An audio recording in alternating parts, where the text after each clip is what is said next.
Welcome back to the deep dive. Today, we're going to be charting, uh, the body's arterial superhighways. That's right. We've gone through a lot of anatomical research to map out this whole delivery network. And we're not just looking at names, we're really focusing on the engineering principles behind it. Exactly. It's the blueprint. You might look at anatomy and just see a list of terms, but every single artery, every branch, it's a decision about flow, pressure, and ultimately survival. So our mission for you today is to translate all that complexity from the heart all the way to your fingertips into concepts that really stick. And we're going to start right at the source, the heart. Okay, so when we think about arteries, we're usually thinking blood moving away from the heart full of oxygen. Right. But the very first major trunk we encounter, coming off the right side of the heart, is a bit of a paradox, isn't it? The pulmonary trunk. It is, and that's our first big insight. Structurally, it's an artery. It's pumping blood out From the right ventricle? from the right ventricle. But functionally, it's carrying venous blood, deoxygenated. It's just an express route straight to the lungs to pick up oxygen. And it's not like a long straight pipe. Oh, not at all. It's incredibly short, maybe 5 centimeters long, and it has to get out of the way fast. The sources describe it as performing a demi-toward spire. A half-turn spiral. A half-turn spiral, exactly. It has to twist almost immediately before it can split into the right and left pulmonary arteries.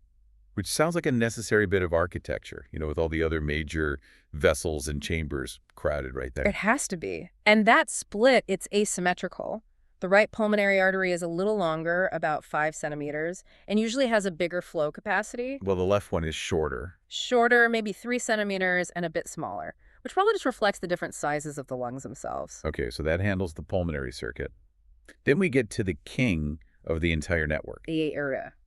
This is the main trunk line for the rest of the body. This is the absolute definition of a superhighway. It comes straight out of the powerhouse, the left ventricle, and its path basically defines the central axis for everything else. It starts short, though. The ascending aorta is only, 3 or 4 centimeters? Tiny. And then it immediately makes one of the most famous curves in all of anatomy. The aortic arch. The aortic arch. It curves over and extends to about the 4th thoracic vertebra. And that arch is so critical. It's the supply hub for everything we need to navigate the world. That's it. The head, the neck, the arms. It gives off 3 huge trunks. People call them the 3 pillars. So on the right, you get the brachiocephalic trunk, which then splits to feed the right arm and the right side of the head. Yep. But on the left, There's no left brachiocephalic. And that asymmetry is important. it's very important. On the left, those 2 branches come directly off the arch itself. You get the left common carotid for the head and the left subclavian for the arm. So it's a more direct route on the left. It's a structurally efficient design. It lets the aorta run right down the middle while getting those major flows separated as cleanly and quickly as possible. Okay, so that sets up everything above the diaphragm. Mm-hmm. And from there, the aorta starts its long journey down. It does. As it moves through the chest, it's now called the thoracic aorta. It runs a little bit to the left, just behind the esophagus, and it's not just a pass-through. It's supplying things locally, too. With incredible precision. It gives off the posterior intercostal arteries. For ribs? For the back wall of the rib cage, yeah. Usually 9 or 10 pairs. And what's really neat is how each one immediately splits into a dorsal spinal branch for the vertebrae and spinal cord, and then another branch that runs along the rib. Like little circuit breakers for each level. That's a great way to put it. So once this huge pipe passes through the diaphragm, it becomes the abdominal aorta. And this is where things get really specialized. Absolutely. This section is the source for all the major organs before it finally terminates, usually around the 4th lumbar vertebra, L4. Where it splits into the 2 big common iliac arteries for the legs. And a smaller median sacral artery, yeah. But before that happens, right below the diaphragm, you see this marvel of efficiency, the celiac trunk. It's famously short. It's tiny. I mean, 1 to 3 centimeters long, emerging right at that T12L1 level.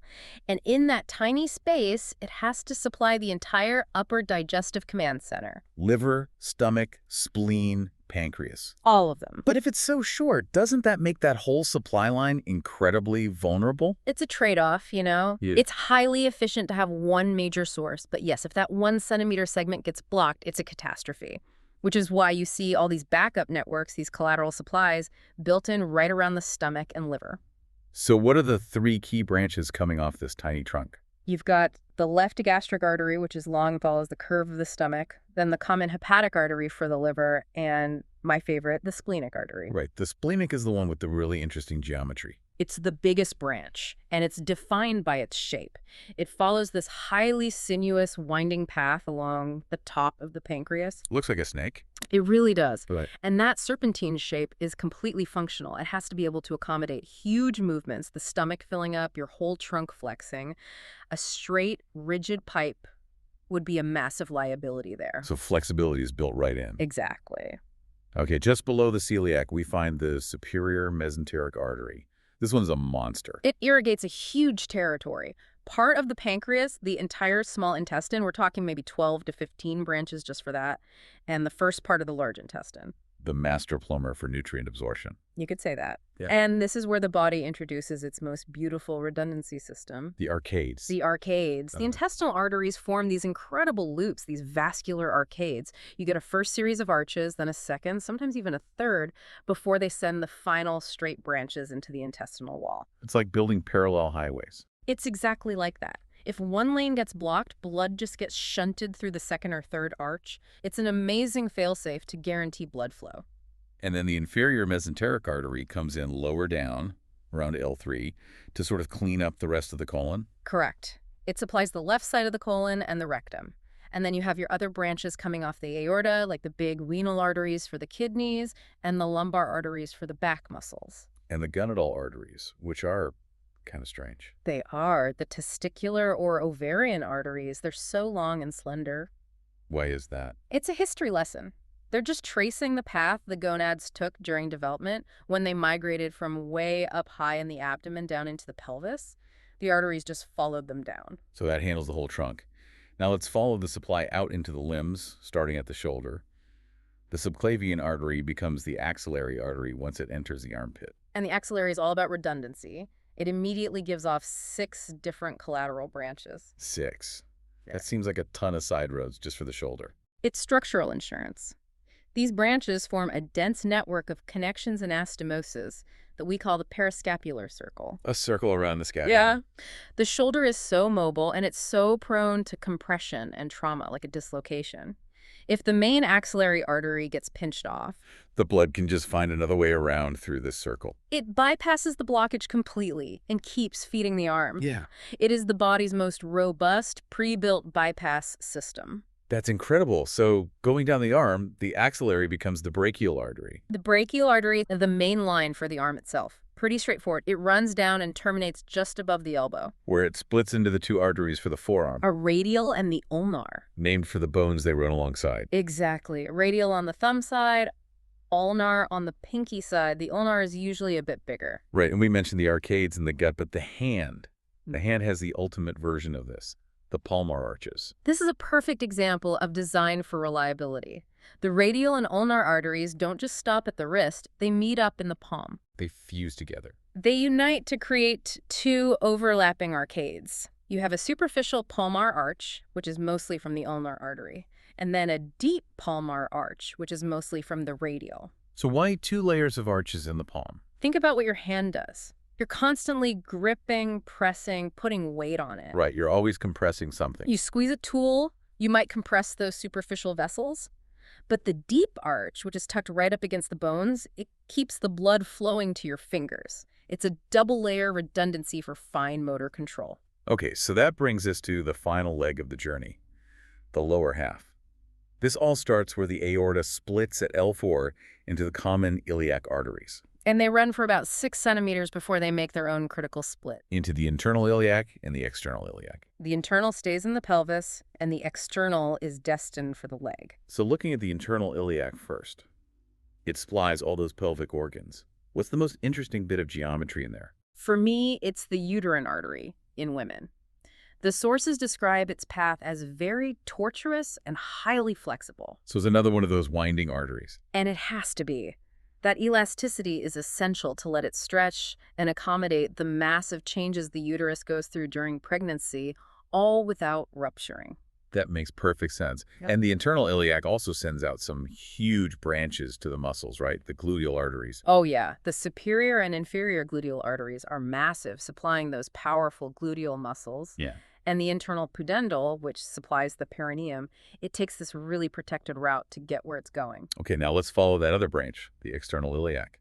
Once it passes the inguinal ligament, it becomes the main pipeline for the thigh. The femoral artery. And its most important branch is the deep artery of the thigh. The artère profonde de la cuisse. It's a big one, and it dives deep almost immediately to send out what are called the perforating arteries. Perforated because they bore through the muscles. Exactly. They punch through to supply those enormous quadriceps and adductor muscle groups. The femoral then continues down until it gets to the back of the knee. And becomes the popliteal artery. And just like the shoulder, the knee is all about redundancy. The popliteal gives off 6 genicular arteries, 4 superior, 2 inferior. To create another one of those protective rings around the joint. A periarticular network, yeah, another collateral flow system. And this artery doesn't last long before it splits again. Right. It divides into the anterior tibial artery and the very short tibiofibular trunk. The anterior tibial dives forward. Dives right through the membrane between the bones to supply the front of the leg, and then continues on to the top of the foot as the dorsal artery of the foot. And the sole of the foot. Where does that supply come from? That comes from the posterior tibial artery, which is the main branch off that short tibiofibular trunk. It's usually the bigger vessel. It goes down the back of the leg, and in the heel, it splits one last time. It's into the lateral and medial plantar arteries. And together, they form the deep plantar arch, which perfectly mirrors the redundancy we saw in the hand. And that completes the map right down to the sole of your foot. So we've really mapped the whole network. It's a masterclass in hydraulic engineering. From the paradox of the pulmonary trunk to the crazy efficiency of that tiny celiac trunk, all the way down to these segmented, arcaded networks that protect every moving part. Yeah, and what really stands out when you look at the whole system is that the architecture is just. It's defined by survival. We've seen the sheer density of those fail-safe connections, the anastomosis in the shoulder, in the hand, in the foot. The body isn't built for efficiency alone. Yeah. It is fundamentally built for redundancy. And that brings us back to geometry. We talked about the sinuous path of the splenic artery, the tortuous course of the uterine artery. These vessels are deliberately not straight. So what does that biological geometry really tell us about the competing demands on the system? Is flexibility truly more important in these high movement areas than, just having a straight line for efficiency? You have to wonder what other systems in the body prioritize dynamic change over simple, rigid structure.